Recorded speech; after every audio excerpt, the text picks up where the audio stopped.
मोहब्बत करती थी, माना कि गलती थी, बचपन की नादानी थी। अंकल मुझे माफ कर दे प्लीज। नहीं क्या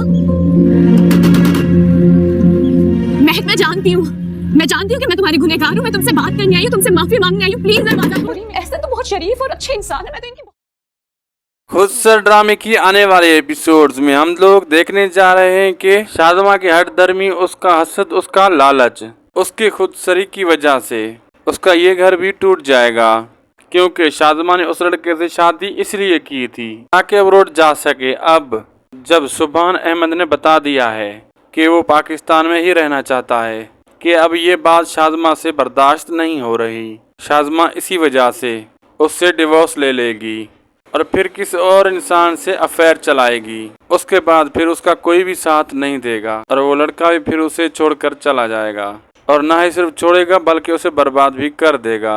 शादमा तो यही डिजर्व करती है। आप लोगों को ये ड्रामा कैसा लग रहा है और किस किस की एक्टिंग अच्छी लग रही है, कमेंट सेक्शन जरूर बताइएगा। वीडियो अच्छी लगी तो लाइक कीजिए, दोस्तों से भी शेयर कीजिए। अल्लाह हाफिज़।